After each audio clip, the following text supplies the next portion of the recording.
भारत के सभी राज्यों की खबर SNS न्यूज चैनल पर, खबर जो आपको रखे सबसे आगे।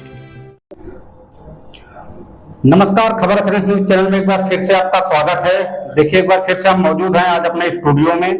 आज हमारे साथ में स्टूडियो में युवा नेता ब्रिजेश राजभर जी है, जो लगातार विभिन्न पार्टियों में इन्होंने काम किया हुआ है। पहले इन्होंने अपनी राजनीतिक करियर की शुरुआत सुहेलदेव भारतीय समाज पार्टी से किया था। बाद में इन्होंने महेंद्र राजभर के साथ सुहेलदेव स्वाभिमान पार्टी में एक प्रदेश अध्यक्ष के पद पे काम किए। बाद में क्या कारण रहा कि काफी अन्न बंद हो गई, लेकिन अभी देखा जाए तो विगत एक महीने से मीडिया और सोशल मीडिया दोनों जगह काफी हाईलाइटेड हैं थप्पड़ मार नेता के नाम से। तो बिल्कुल बहुत बहुत स्वागत है ब्रिजेश जी आपका हमारे इस खबर चैनल में। सबसे पहला सवाल यही है कि काफी चर्चाओं में रहे आप, और क्या मामला रहा कि आपने बाकायदा जो है उनको माला पहनाया, और माला पहनाने के बाद आपने ऐसा डिसीजन लिया, क्या मामला रहा हुआ? मामला ये है कि जब महेंद्र राजभर जी को ओम प्रकाश राजभर जी के पार्टी से निकाल दिया गया जी, लगभग 18 से 19 साल महेंद्र राजभर माननीय ओम प्रकाश राजभर जी के दल में उन्होंने प्रदेश अध्यक्ष भी रहे, उसके बाद राष्ट्रीय उपाध्यक्ष भी हुए। तमाम उन्होंने 19 सालों तक संघर्ष किया, और जब ये दल से निकाले गए तो माननीय ओम प्रकाश राजभर जी जो साधन उनको दिए थे, गाड़ी और ड्राइवर, वो मंगा लिए अपने पास। जी, वो साधन विहीन हो गए, और लगभग 19 सालों में ये अपने साधन से कभी चले नहीं। वो पार्टी से जो सुविधाएं मिलती थी उससे वो काम करते थे, मिला जुला करके। इनके पास अपना निजी व्यवस्था कुछ नहीं थी। तो उस समय मैं भी दल से पहले निकल चुका था। जब मैं दल से निकला, जब हमारी अनबन हुई टिकट को लेकर के, हमारा ओम प्रकाश राजभर जी के दल से जब निष्कासन हो गया, मैं निकल गया वहां से, तो उस समय ओम प्रकाश जी के साथ थे और वो बहुत विरोध किए, हमारा विरोध किए भी। जी। लेकिन जब उनके ऊपर कुछ ऐसी बातें पड़ी तो वो आए हमारे यहाँ बनारस, और बाई बस आए मऊ से। मैं जाके कैंट स्टेशन रिसीव भी किया, और उस समय मैं जन अधिकार पार्टी माननीय बाबू सिंह कुशवाहा जी के दल में था, और मैं विधानसभा चुनाव 2022 जो है जफराबाद से लड़ा भी, और बहुत हमारा साथ दिए माननीय बाबू सिंह कुशवाहा जी, और मैं उनके साथ उनके दल में प्रदेश उपाध्यक्ष के पद पे था भी।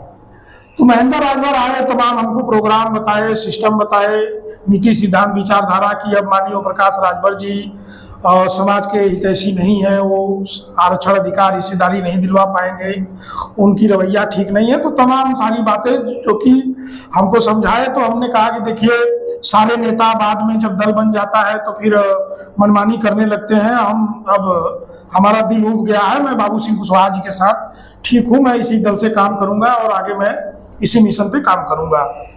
तो महेंद्र राजभर और लोगों को भी लेके आए, डॉक्टर बलिराज, तमाम लोगों को, कि यार उनको समझाइए, और नहीं तो समाज की लड़ाई नहीं लड़ी जा सकती है। फिर बाद में हमको आया कि नहीं, चलिए समाज की मिशन की बात कर रहे हैं, इतने ये लोग धोखा खाए हुए लोग हैं, और इनके बातों में आकर के, तो हमने कहा कि अगर आप भी ऐसा करेंगे तो क्या होगा। तो उन्होंने माँ बहन की कसम भी खाई कि अगर मैं धोखा दूंगा या ऐसा करूंगा तो आपका जूता मेरा सर होगा। सारी कसमें वादे सब किए, और हमने बैठ करके एक बैठक बुलाई। मैंने कोर कमेटी तैयार किया। जी। उस कोर कमेटी में मान भी ये हुआ कि आप युवा हैं, तेज तराक हैं, और आप पढ़े लिखे हैं, तो आप ही राष्ट्रीय अध्यक्ष बन जाओ जी। लेकिन हमारे मन में ये बात आया, हमने मीटिंग में रखा भी कि ये सीनियर नेता हैं, इनको अनुभव हमसे ज्यादा है, तो पहले सीनियर नेता को आगे रहने दीजिए। 3-3 साल का जो है बाइलाज हम लोगों ने बनाया कि राष्ट्रीय अध्यक्ष का फिर 3 साल बाद चयन होगा, चुनाव होगा, जो कि आज उस दल को बनाए 4 साल हो गया, अभी उसी कुर्सी पे वो बैठे भी हैं। तो तमाम महेंद्र राजभर को मैंने सारी कमेटी तैयार की। इनके पास संसाधन व्यवस्था नहीं था, तो मेरे कुछ उद्योगपति जो है व्यापारी थे मुंबई के, अच्छे मित्र हमारे, हमने उनको कह करके एक इनोवा गाड़ी प्रोवाइड किया। दल को चलाने और सिस्टम को बनाने, संगठन के लिए खर्चा प्रोवाइड कैसे होगा, उसके लिए मैं लाखों रुपए का व्यवस्था इंतजाम, हर महीने इतना आए तो भाई दल के लिए, संगठन के लिए काम होगा, सारी व्यवस्थाएं हमने बना ली। और ईमानदारी से हमने इतनी बड़ी कोर कमेटी तैयार की। जो नाराज लोग थे, जो दल और समाज से थोड़ा दूरी भी बना लिए थे, उनको हाथ पैर जोड़ करके हमने कहा कि आप लोग आइए, महेंद्र जी के नेतृत्व में जो है सुहेल देव स्वाभिमान पार्टी का हमने निर्माण किया, नीति सिद्धांत विचारधारा हमने तैयार किया।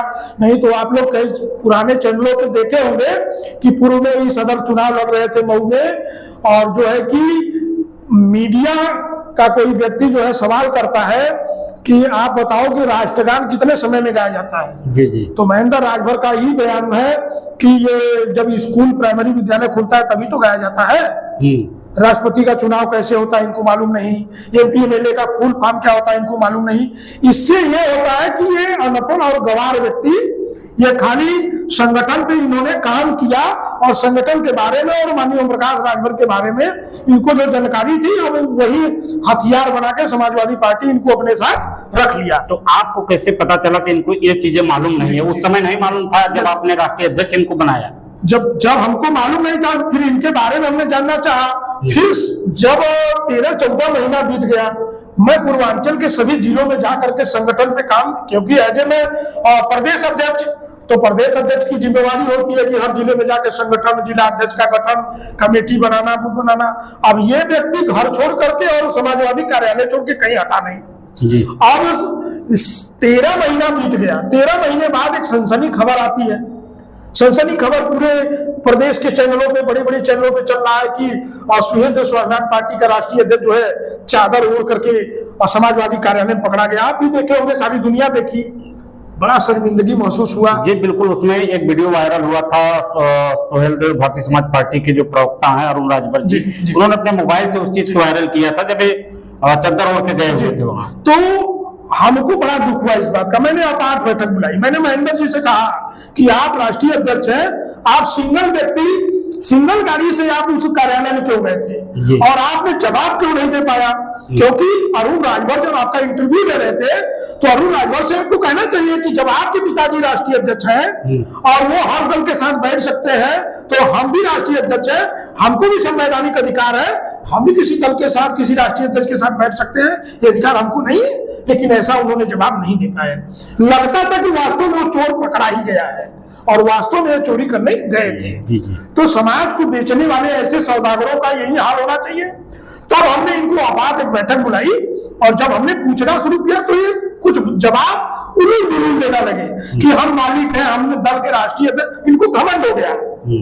तो हमने कहा ठीक है, मैं पता करता हूं। जब हमने हफ्ता तक गए, पता किए, तो यह पता लगा कि जिस दिन हमने दल बनाया था उसके 10 से 15 दिन के अंदर ही माननीय अखिलेश जी, उदयवीर और त्रिवेणी राम, ये इनके नवरत्न है माननीय अखिलेश यादव जी के, और उदयवीर और त्रिवेणी राम के माध्यम से माननीय अखिलेश यादव तक पहुंचे और ये दल को चलाने के लिए वहां से जो व्यवस्थाएं, संसाधन मुहैया हुए, जिसमें 1 दर्जन 4 व्हीलर कार, 35 से 40 मोटरसाइकिल स्प्लेंडर प्लस 1 दर्जन कंप्यूटर और लैपटॉप, कैमरा, कार्यालय खोलने का, और जितनी गाड़ियां चल रही थी लगभग ये 17 4 व्हीलर कार की सूची वहां दिए थे।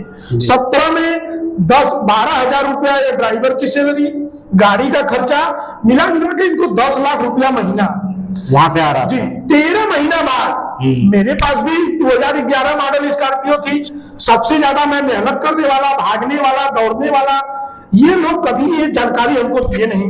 हमको बड़ा दुख हुआ। हमने कहा कि यार महेंद्र जी, आपने तो बहुत गलत काम किया। इसी बीच माननीय अखिलेश यादव जी एक वहां पे लखनऊ में एक बड़ी इन्होंने एक जो है बैठक बुला ली और ये कहे कि एक रैली है और लखनऊ चल रहा है, वहां गठबंधन होगा।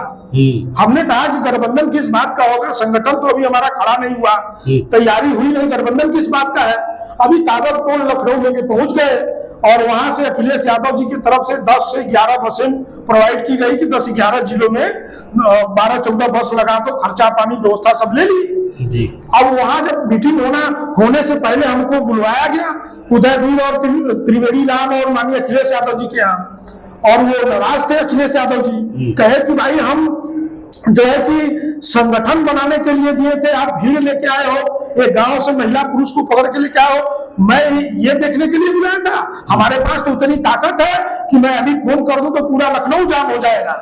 भीड़ देखने के लिए नहीं, मैं 13-14 महीना बीत गया, मैं संगठन देखना चाहता हूं कि आपके संगठन के पदाधिकारी कितने हैं, आपके जिला अध्यक्ष कितने हैं, आपकी राष्ट्रीय कोर कमेटी कहाँ है, आपकी प्रदेश कमेटी कहाँ है। तो प्रदेश अध्यक्ष होने के नाते हमको डांटा गया। मैंने महेंद्र राजभर जी के सामने अखिलेश यादव जी से कहा कि ये सब जानकारी हमको दिए नहीं थे, वैसे मैं सूची लाया हूँ, हमारे कमेटी के लोग आए हैं, लेकिन ये तो कहे कि गठबंधन करना है। वो हंसने लगे कि मैं करोड़ों रुपया बर्बाद किया, आप भीड़ लेके आए हो, जो 4 बस और सीट भी पूरा नहीं हो पाया, ये तो गलत मैसेज जाएगा, आप लोगों ने गलत किया है। तब महेंद्र से मैंने कहा कि महेंद्र जी आपने गलत किया, चलिए कोई बात नहीं, ये जानकारी हो गई, आपसे गलती मत करिए, मैं प्रदेश कार्यालय बनारस में खोल लेता हूं, आप जो है केंद्रीय कार्यालय मऊ में खोल लीजिए।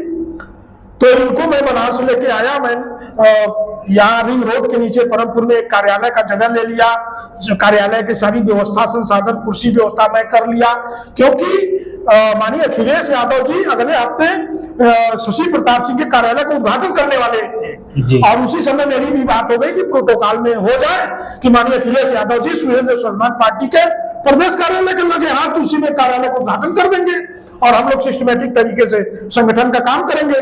अब महेंद्र को लगा कि ब्रिजेश राजभर तो मेरी चोरी पकड़ लिया है, और इसी में एक बात और कि मैंने सुना कि ये जो है कि लखनऊ में भाजपा का एमएलसी है रामसूरत राजभर जी, उनके माध्यम से राजनाथ सिंह से बात कर लिए पार्टी में खर्चा व्यवस्था और सिस्टम के लिए, वो भी जानकारी हमको मिली। मैंने महेंद्र राजभर से बनारस में पूछ लिया कि आप भाजपा, आप अखिलेश यादव के साथ भी ईमानदारी से नहीं है, आप भाजपा से भी पैसा मांग रहे हैं, तमाम तरीके से पैसा और धन उगाही कर रहे हैं और तमाम बेइज्जती हो रही है और चादर ओढ़ के आप पकड़े गए, ये गलती क्यों की? तो इनको ये डर सता रहा था कि अगर माननीय अखिलेश यादव बनारस में ब्रिजेश राजभर के प्रदेश कार्यालय का उद्घाटन करेंगे तो ब्रिजेश राजभर माननीय अखिलेश यादव करीबी हो जाएंगे, तो हमारा पोल खुल जाएगा और हम पार्टी राष्ट्रीय अध्यक्ष से निकल जाएंगे। तो इससे पहले, और ये एक दिन पहले मऊ में बलिया मोड़ पे जाकर के और वहां राजू राय जो सांसद हुए हैं उनको लेकर के, कुछ कार्यकर्ताओं को लेकर के वहां केंद्रीय कार्यालय को उद्घाटन करते हैं और ब्रिजेश राजभर सहित 10 पदाधिकारियों को निष्कासित कर देते हैं, 6 साल के लिए। हंसी की बात तो यह है कि सारा बाइलाज, सारी कॉपी मेरे पास रखी है, पार्टी का रजिस्ट्रेशन हुआ ही नहीं है, और ये आदमी हमको 10 कार्यक्रम पदाधिकारियों सहित और 10 से 6 साल के लिए हमको निष्कासित कर दिया। तब हमने इनको फोन लगा करके पूछा कि नेताजी ये तो गलत कर रहे हैं आप, ऐसा क्यों किए? अभी इस पे माँ बहन की गाली देना शुरू कर दिए। अब बताइए कि माँ बहन की इज्जत हम हाथ में लेकर के राजनीति करने तो नहीं निकले हैं। चलिए वो तो रही पुरानी बात, जो ये नया मामला रहा 1 महीने पहले जौनपुर में कोई कार्यक्रम रहा, 10 जून को विजय दिवस का कार्यक्रम था, वहां भूमि पूजन था और मैं वहां मुख्य अतिथि था, इसलिए कि 2022 में मैं वहां विधानसभा का चुनाव लगाऊं, वो हमारा क्षेत्र है। अगर विजय दिवस मनाना था, आप राष्ट्रीय अध्यक्ष है, आपकी लोकप्रियता इतनी बड़ी है, तो आप मऊ से 4-6 जिला ढाक करके आप जौनपुर क्यों आए? अगर आए भी तो हमने क्या गुनाह किया? हमने यही पूछा कि आप सोशल मीडिया पे गलत तरीके से आप स्क्रीनशॉट और दुनिया भर का ये भेज रहे हो कि हमने गूगल पे किया है, इतना पैसा है, ये ब्रिजेश राजभर गद्दारी और धोखा दिए, तो हम कहे आप आए हैं, लगे हाथ हिसाबे हो जाए। जब मैंने ये बात किया तो फिर माँ बहन की गाली देना शुरू कर दी।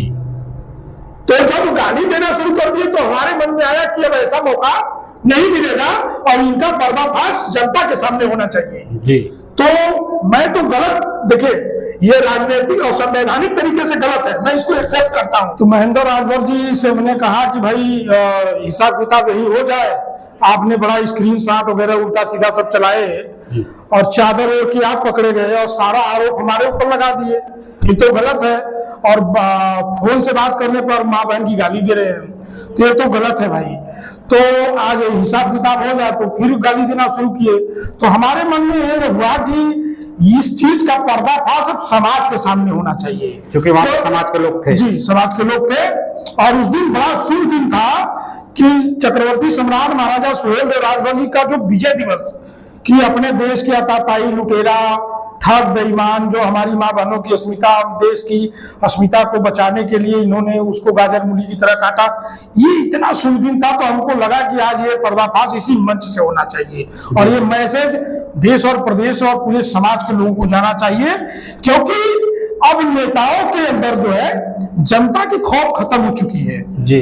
और रह गई केवल, अगर राजभर समाज को देखा जाए तो 78 साल आजादी के बीत गए और समाज आरक्षण, अधिकार, हिस्सेदारी और बराबरी के लिए आज तरस रहा है और विकास से तो कोसों दूर है। तो ये मैंने जो संकल्प लिया आपके चैनल के माध्यम से, मैं पूरे समाज को, केवल राजभर नहीं, पूरे समाज को मैं एक मैसेज देना चाहता हूं, अपील करना चाहता हूं कि जो सही है उसका खुल के साथ देना चाहिए, जो गलत है उसका हिसाब और समय है, वक्त है, क्योंकि साम दाम दंड भेद राजनीति का एक फार्मूला है। इस पे अब जो समाज का खौफ, जनता की खौफ, वोट की ताकत, ये नेताओं का जब मर गया, इनकी आत्मा मर चुकी है, तो इसके लिए अब आप लोगों को खुद ये लड़ाई लड़नी होगी, तब ये समाज के नेताओं को, ठग लुटेरे बेईमानों को ज्ञान होगा। और ये काम हमने किया है, इसके लिए उन लोगों ने कार्रवाई करने के लिए पुलिस प्रशासन में तमाम तहरीरें दिया गया और बनास में भी दिया गया, मऊ में भी दिए, तमाम दिए। मैं तो इसके लिए अगर हमको कोई फांसी हो जाए, हमको कानूनी कार्रवाई हो, मैं गर्व से जेल जाने के लिए मैं तैयार हूं, क्योंकि ऐसे नेताओं का पर्दाफाश होना चाहिए और ऐसे नेताओं को जनता के बीच पर्दाफाश होना चाहिए। बिल्कुल, देखा जाए तो महेंद्र राजभर ने आपके ऊपर आरोप लगाए कि इन्होंने तो ओम प्रकाश राजभर के कहने पे ऐसा किया है। उनका कहना था कि इनको पूरा शक था, ये 4 दिन पहले गए थे और मंत्री ओम प्रकाश राजभर से मिलकर आए हुए थे। क्या ऐसी कोई बात थी? ऐसा कोई बात नहीं है और ओम प्रकाश राजभर जी से हमारा कोई लेना देना नहीं है। ओम प्रकाश राजभर से अगर कोई लेना देना होता और भाजपा सरकार से कोई लेना देना होता, माननीय अखिलेश यादव जी का तो मैं बहुत सम्मान करता था जी। मैं उनको युवाओं का आदर्श, अपना आदर्श मानता हूँ। माननीय अखिलेश जी अपने सरकार में जो काम किए हैं, जो उनकी विचारधारा है, सोच है, विदेश से पढ़ के आए हैं, मैं उनका बहुत सम्मान करता था। लेकिन मेरा दिल उस दिन टूट गया कि ट्वीट करते हैं कि ये भाजपा का गुंडा जी, इनको कड़ी से कड़ी सजा मिलनी चाहिए। आपके चैनल के माध्यम से माननीय अखिलेश यादव जी से मैं कहना चाहता हूं कि ये महेंद्र राजभर, शशि प्रताप सिंह, ये बनारस वाले मिश्रा जी, ये तमाम ये समाज के जो है ये परजीवी हैं, परजीवी। इनके पास अपनी ताकत नहीं है, ये इनके पास जमीनी सच्चाई कुछ भी नहीं है, इनके पीछे 10 लोग नहीं है। तो मैं तो अपील करना चाहता हूं कि आप अपनी IT सेल, अपनी सलाहकार, अपने जो एक्टिविस्ट हैं, जो आपके टीम में जो शोधकर्ता हैं, उनको भेजिए, जो कोऑर्डिनेटर हैं उनसे पता करिए कि इनकी जमीनी सच्चाई क्या है।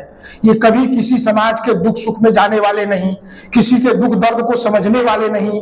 ये नेता नहीं है, बंद कमरे में बेडरूम में बैठ करके ये उलूल जुलूल बयान दे करके ये अखिलेश यादव जी को खुश करने के लिए वो उनको टैग करके समाजवादी पार्टी के कार्यालय में उनके पार्टी के नेताओं को टैग करके अपना प्रोफेशन बढ़ा रहे हैं, अपनी TRP बढ़ा रहे हैं। ये टिकट के चक्कर में, दलाली के चक्कर में, ये ऐसे लोग, माननीय अखिलेश यादव जी और उदयवीर सिंह जी को समझाइए।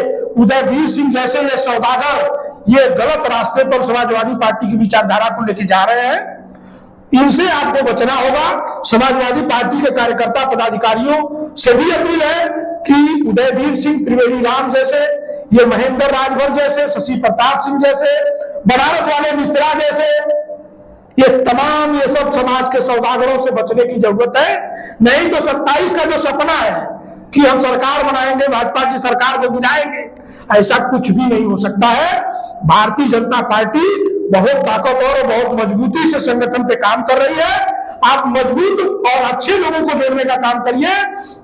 इन लंगड़े घोड़ों के, ये समाज के सौदागरों, ये समाज के परजीवी और ये रील चलाने वाले लोगों से रियल लाइफ में जो असली लड़ाई लड़ने वाले लोग हैं उनके साथ आप जुड़िए, उनको जोड़ करके उनको मजबूती और ताकत दे करके आप वास्तव में 27 में मजबूती से लड़ सकते हैं।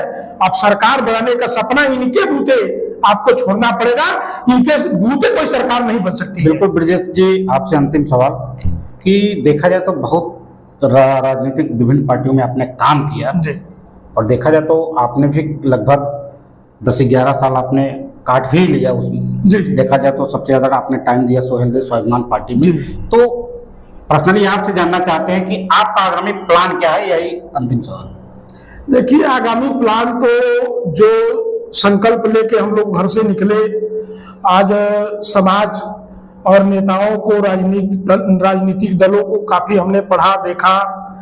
अभी तक तो हमको कुछ समझ में नहीं आ रहा है।